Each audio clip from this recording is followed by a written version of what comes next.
আছেন? সকালবেলা শীতের মধ্যে অনেক কষ্ট করছেন, তাই না?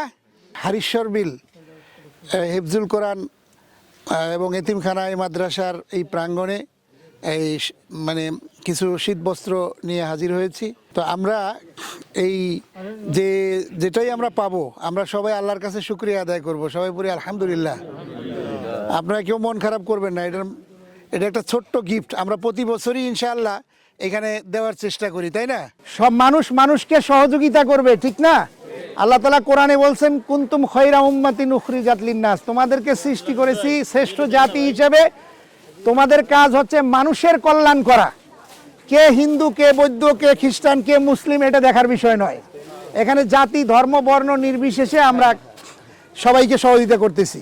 তো সেই কোরআনে লেখা আছে যে ওয়ালতাকুম মিনকুম উম্মাতুন ইয়াদউনা ইলাল খায়র, তোমাদের মধ্যে অবশ্যই একটা দল থাকতে হবে যেই দলটা খায়র অর্থাৎ ভালো কাজের দিকে মানুষদেরকে আহ্বান জানাবে। ভালো কাজ, এই যে কম্বল বিতরণ করা, এটা ভালো কাজ না খারাপ কাজ? ভালো কাজ। প্রতিবেশীর সাথে সম্পর্ক রক্ষা করা, এটা ভালো কাজ না খারাপ কাজ? এটা রক্ষা করতে। মারামারি করা, এটা ভালো কাজ না খারাপ কাজ? খারাপ কাজ। তো সবাই বুঝি, তাহলে মারামারি হয় কি না এলাকায়? ঝগড়াঝাটি হয় কি না? গালিগালাজ করি কি না? এগুলো কি ধর্মের কাজ? না। এটা কি হিন্দুরা এটা চায়? মুসলমানরা চায়? চায় না। সকল ধর্ম, সকল জাতি গোষ্ঠী সবাই শান্তিতে থাকতে চায়, ঠিক না? কেউ কাউকে গালি দেওয়া, এটা কোনো ধর্ম পছন্দ করে না। মন্দিরে হামলা করা যাবে? যাবে না। মসজিদে গিয়ে মসজিদের নামে নিন্দা করা যাবে? মন্দিরেও হামলা করা যাবে না, মসজিদেরও নিন্দা করা যাবে না। এর নাম হচ্ছে আমরা মানুষ। মানুষ হচ্ছে শ্রেষ্ঠ। এটা কে বলছেন? আল্লাহ। সেই জন্যই প্রিয় বন্ধুগণ, আমাদের মূল কথা হইলো, আমাদেরকে যে আয়াতটা বলছি কোরআন থেকে, এই কোরআন বলছে যে তোমরা একে অপরে ভালো কাজের দিকে আহ্বান করো। ভালো কাজ করতে হবে, কথা বুঝছেন? আমরা একটু কম্বল নিয়ে আসছি, কয়টা? এখানে হয়তো 2, 500, 1000, 2000, 3000, 5000, ঠিক না? এটা দিচ্ছি আমাদের দায়িত্ব হিসেবে। আপনারও একটা দায়িত্ব আছে। আপনার প্রতিবেশী সে খাইলো কিনা, সে যদি অভুক্ত থাকে, তাহলে আল্লাহ রসুল বলছেন সে কখনো ইমানদার হতে পারবে না। সুতরাং তার পাশে দাঁড়াইতে হবে, আপনি তারা ডাকতে হবে, সে তার চিকিৎসার খোঁজ খবর নিতে হবে। এইভাবে আপনারা মানুষের জন্য কাজ করবেন। এইটা হচ্ছে মানুষ হিসেবে মানুষের দায়িত্ব। এটা করার দরকার আছে কি নাই?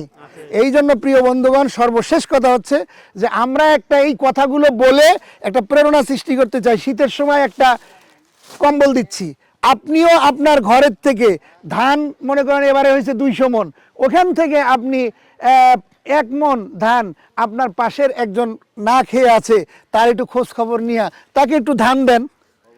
কি ভাই, কথা খারাপ বলছি? তো এইভাবে তার পাশে একটু দেখেন, সেই লোকটা শীতের কাপড়ের জন্য কষ্ট পাচ্ছে। আমরা কি সকল বাড়িতে আপনার এলাকায় ঘুরে ঘুরে এটা করতে পারবো? পারবো না। আপনাদেরই দায়িত্ব আছে, আপনারা এটা করেন। এইটা করবেন, আল্লাহর কাছে নাজাত প্রাপ্ত হবেন, আল্লাহ আপনাদের উপরে খুশি হবে। মানুষের জন্য মানুষ যদি কেউ করে, আল্লাহ সবচেয়ে বেশি খুশি হন। কিয়ামতের দিন আল্লাহর দরবারে যখন মানুষ দাঁড়াবে, কোনো মানুষকে আল্লাহ তাআলা জিজ্ঞাসা করবেন, আমি না তোমার বাড়িতে গিয়েছিলাম, তুমি আমার পানি পান করার জন্য, তোমার জন্য পানি চাইছিলাম, তুমি আমাকে পানি পান করাও নাই। বান্দা বলবে, আল্লাহ তুমি কি পানি পান করো নাকি? এরপরে বলবে, না, আমি তোমার বাড়িতে শুধু পানি পান করতে যাই নাই, আমি খাবার জন্য গিয়েছিলাম কিছু, যে আমাকে কিছু খাবার দিও, তুমি তো সেদিন আমাকে খাবার দাও নাই।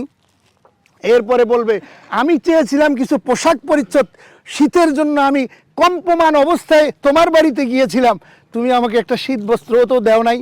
বান্দা তখন বলবে, আল্লাহ তুমি বলো কি, তুমি তো পানিও পান করো না, তুমি খাওয়াও না, তুমি তো পোশাক পরিচ্ছদও পরো না, তো এটা কেমন কথা বললা, কেমন প্রশ্ন আমাকে করলা? তখন আল্লাহ খুলে বলবেন, কি বলবেন জানেন? বলবেন যে তোমার বাড়িতে একজন তৃষ্ণার্ত ব্যক্তি পিপাসার্ত হয়ে গিয়েছিল 1 গ্লাস পানি পান করার জন্য, তুমি তাকে পানি পান করাও নাই। আজকে যদি তার 1 গ্লাস পানি পান করাইতে, তাহলে কিন্তু তুমি আমাকে পেয়ে যাইতা।